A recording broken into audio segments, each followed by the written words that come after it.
Contact your local cable company to get in the circle. Coming up on Mountain News at 6, a man is accused of shooting his own mother on Mother's Day, all because they were fighting over an Xbox controller. And we take you live to Harlan County, where a viewing party is being held tonight for Jordan Smith as he enters the grand finale of the American Song Contest. Sunshine and warm air out there this evening, and we're looking even nicer later this week. The full details are coming up right now at 6.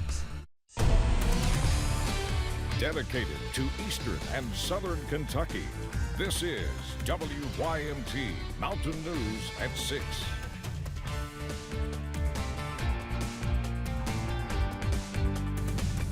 A Southern Kentucky Mother's Day gathering turned violent when a mother and son argued over the gift she'd been given. The Wayne County Sheriff says that gift was a video game controller. Now the mother is recovering from being shot and her son is in jail. WIMT's Phil Pendleton has more on the bizarre story from Monticello. The violence happened at a home about 20 minutes from Monticello around 8:30 on Sunday night. We are being told by the Wayne County Sheriff's Office that Jacob Small had given his mom a Mother's Day gift of an Xbox controller, but then there was some kind of an argument over that, and then gunfire. Just unreal to me. Sheriff Tim Catron says it's one of the most bizarre cases he's ever seen. A son charged with shooting his own mother on Mother's Day over the gift he gave her. I received a call on my cell phone from a nearby neighbor where this incident occurred, telling me that the gentleman who shot his mother was actually at his house wanting to turn himself in. Sheriff says 22-year-old Jacob Small then confessed to shooting his mother, Amber Powell. He didn't actually tell the deputy why he did it, other than thought it was over the Xbox controller. Small is charged with attempted murder and remains in jail. He did not want to talk to us, telling a deputy jailer that all he wants to do now is do what is right and serve his time. Why it all happened and what was behind the argument is not known. Doesn't make a lot of sense, but that's apparently what it was over. This happened, we are told, as the victim and her husband, the suspect's stepfather, were backing up in a minivan. She was then taken to the hospital where she was treated for that single gunshot wound. In Wayne County, Phil Pendleton, now back to you. The sheriff says Powell was being treated at the University of Kentucky Hospital in Lexington the last time he received information on the case.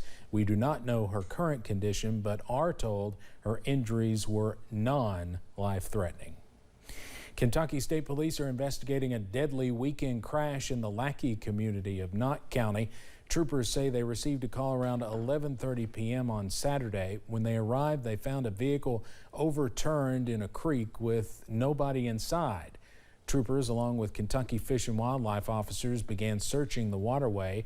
On Sunday afternoon, they found the body of 31-year-old Charles B. Moore of Mousy. Moore was pronounced dead at the scene by the Knott County coroner. A Lee County teacher accused of sexually abusing a student is due in court tomorrow. Prosecutors say 32-year-old Courtney Horn admitted to having a sexual relationship with a 16-year-old girl. The school district fired her. Last month, she pleaded not guilty to sodomy, rape, and sexual abuse. Her preliminary hearing is tomorrow.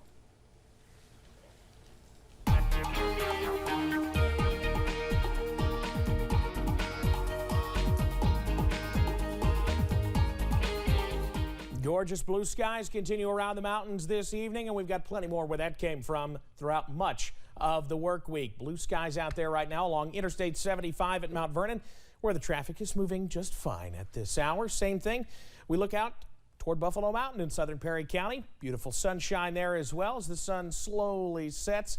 Here on this Monday evening, we're in the low to mid, so we're in the middle and upper 70s really around the region. Somerset's come down a degree or two since we last checked, but Monticello's still at 80. We're at 77, London and Hazard, 78 in Middlesboro, 75 in Logan, West Virginia, and Clintwood, Virginia. Pinpoint Doppler, a clean sweep out there, just like we'd expect. You got to go up towards portions of the upper Midwest where there's tornado warnings near the Twin Cities right now. Nothing we have to worry about. We're clear overnight, low to mid 50s out there. I'll have the latest on how long the nice weather looks to stick around coming up in just a few minutes. Steve? All right, Evan, thank you.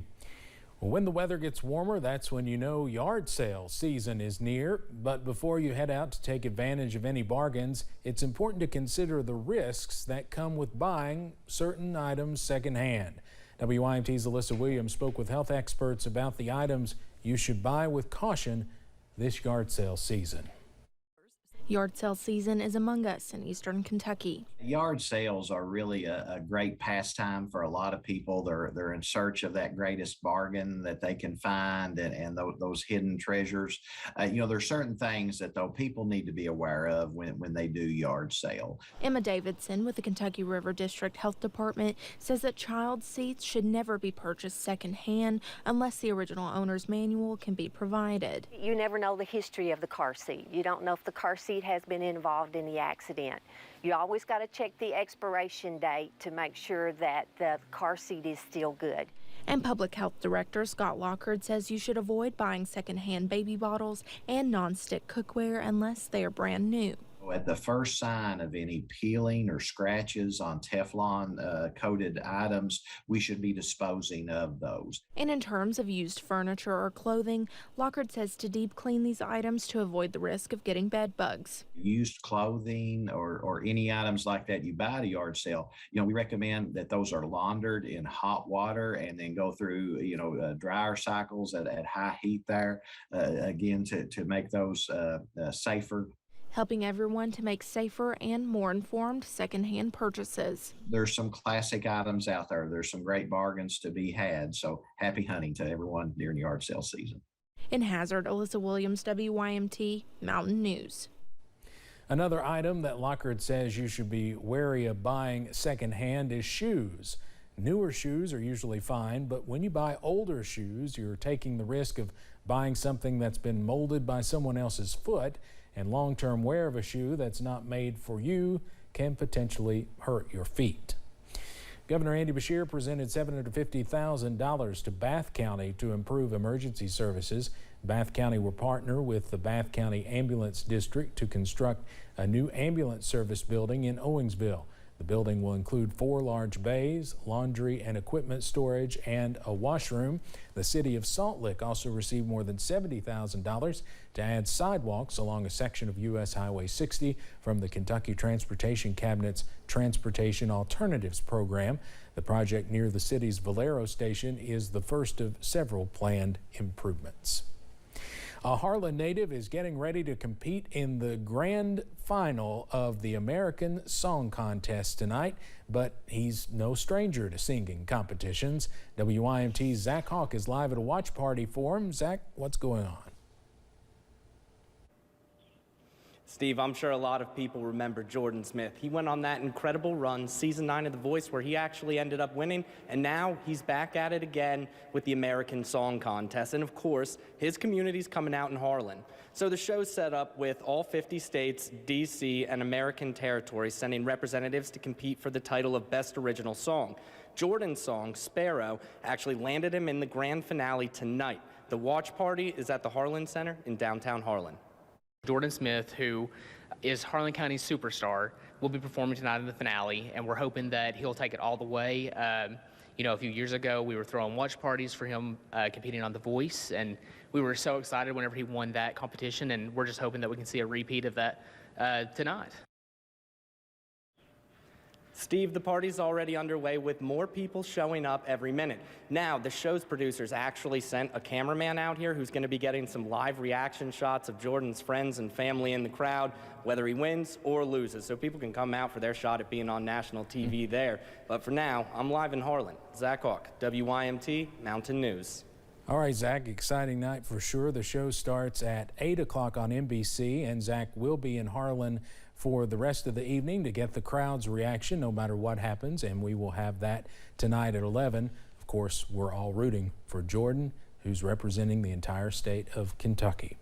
And we cannot forget about Louisa native Noah Thompson. He made it into American Idol's top 5 last night.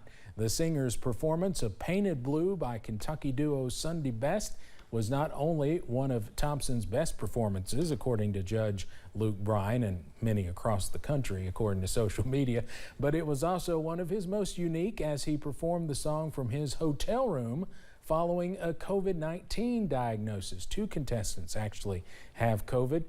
Later in the episode, Noah performed Landslide by Fleetwood Mac, which he dedicated to his grandmother. Sunday Best thanked Noah for singing their song on social media today.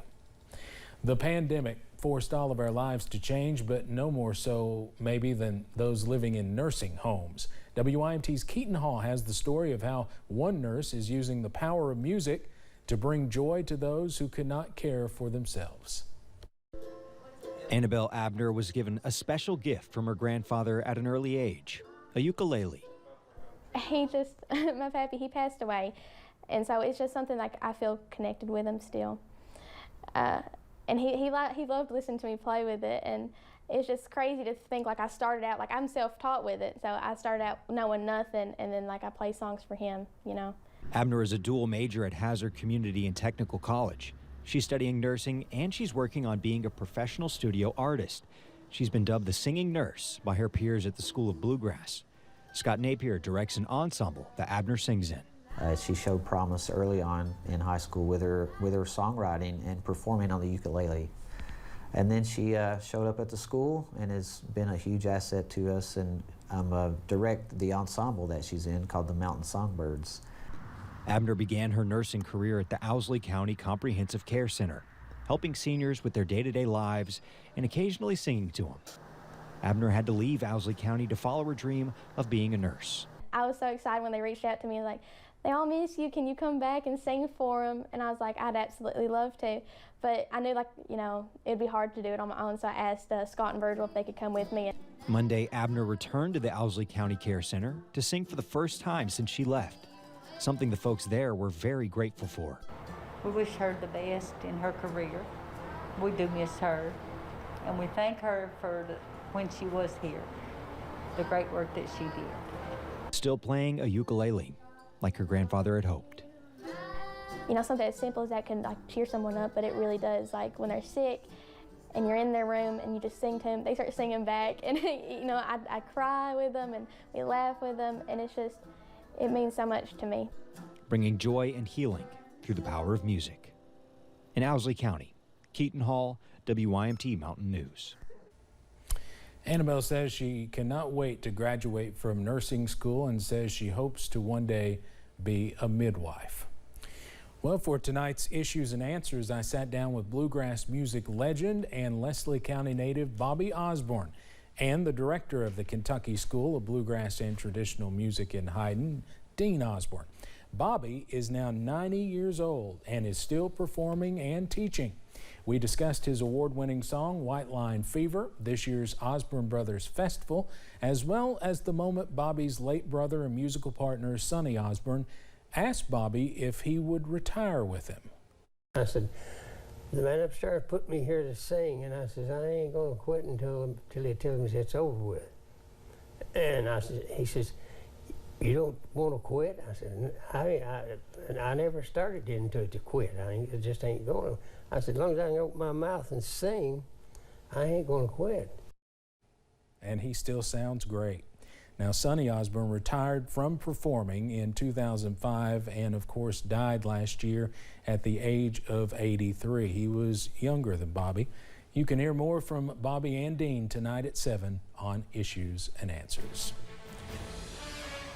Now to some breaking news, a national story we've been following for a while now. We're getting word that that escaped inmate and a former deputy from Alabama are now in custody in Evansville, Indiana. Of course, that's just across the border from Owensboro in Kentucky. Vicki White was the correctional officer who assisted Casey White escape. They're not related. They are believed, though, to be in a possible relationship. We'll have more on this as it develops on WYMT.com and later tonight at 11. And on the weather front, no pun intended, dry, warm, and sunny as we head through the second week of May. The full forecast and how warm we get straight ahead. And former Eric C. Kahn clients receive an update on their cases and get a look at the new documentary that's creating a lot of buzz. WYMT News app offers alerts on breaking stories as they happen.